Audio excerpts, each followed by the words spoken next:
Shana parked her car on the dusty drive. The house loomed large, a shadow against the setting sun. It was known as the Peach House, a grand Victorian painted the palest shade of peach.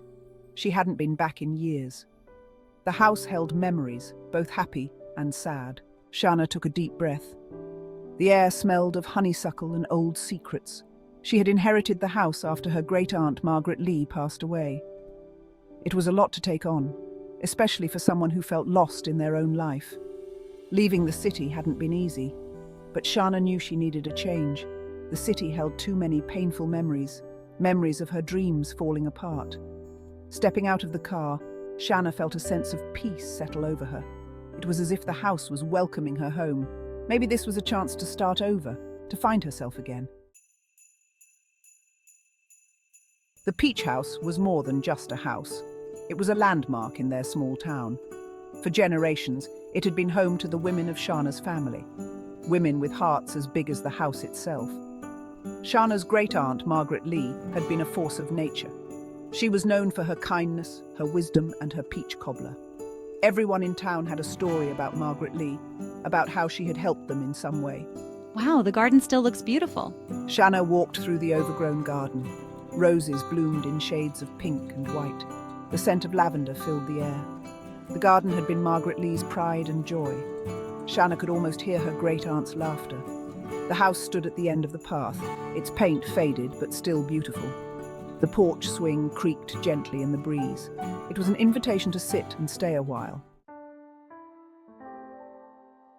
The inside of the house was dark and dusty. Sunbeams slanted through the boarded-up windows. It smelled like time and memories. Shana wandered from room to room.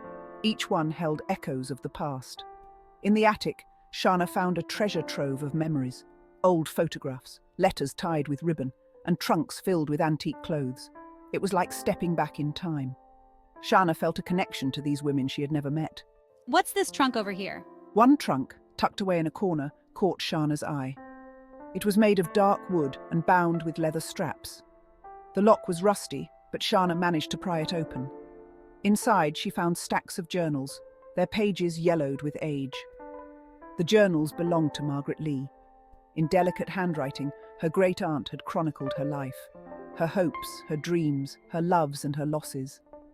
Shana felt like she was being let in on a secret. Reading the journals, Shana felt like she was getting to know her great-aunt for the first time. Margaret-Lee's life had been filled with adventures and heartbreaks. She had traveled the world, fallen in love, and experienced great loss. The journals mentioned a man named Samuel. He was a writer, with eyes as blue as the summer sky. Shana could feel the depth of Margaret-Lee's love for him, but their happiness had been short-lived. Samuel. Shana found herself drawn to the story of Margaret-Lee's life. She spent her days in the attic, lost in the pages of the journals. The house was quiet, except for the sound of her turning pages and the occasional creak of the floorboards. One day, while sorting through some old photographs, a knock came at the door. Hey Shana, I thought I'd come by and see if you needed any help with the house. It was Darnel, a young man from town who had offered to help Shana with the house.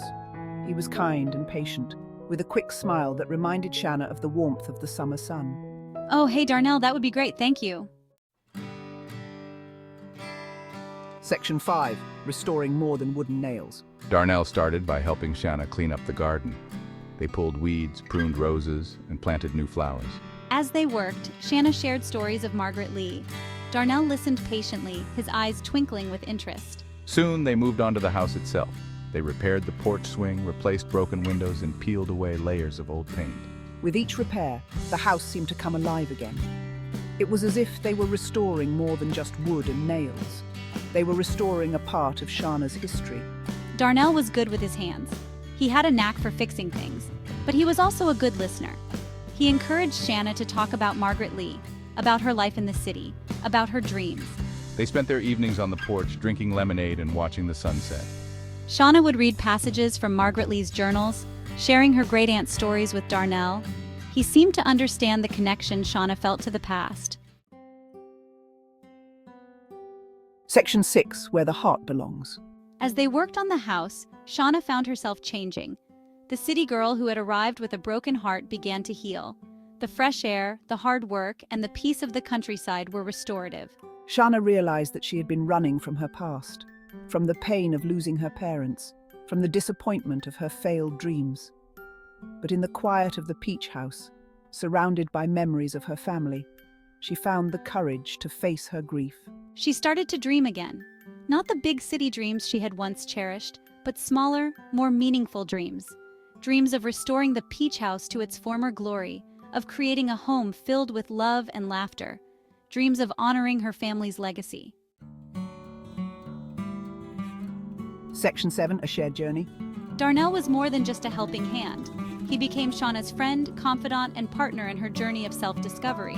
He listened without judgment, offered encouragement, and made her laugh. Together, they uncovered more of Margaret-Lee's story. They discovered hidden letters, old photographs, and even a forgotten recipe for peach cobbler. With each discovery, they felt closer to the past and to each other. One evening, while reading through a stack of old letters, they found a clue to the identity of Samuel, the man Margaret-Lee had loved and lost. It seemed their story wasn't over. Section 8, The Sweet Taste of Home. Shana's journey back to the peach house was about more than just restoring an old house. It was about restoring her spirit, finding her place in the world, and discovering the true meaning of family. In the end, Shana found happiness in the most unexpected place, back where she started, in the house she had always called home. Surrounded by the love of her family, both past and present, she finally felt complete. The peach house was no longer a symbol of the past, but a promise of the future. A future filled with love, laughter, and the sweet taste of home.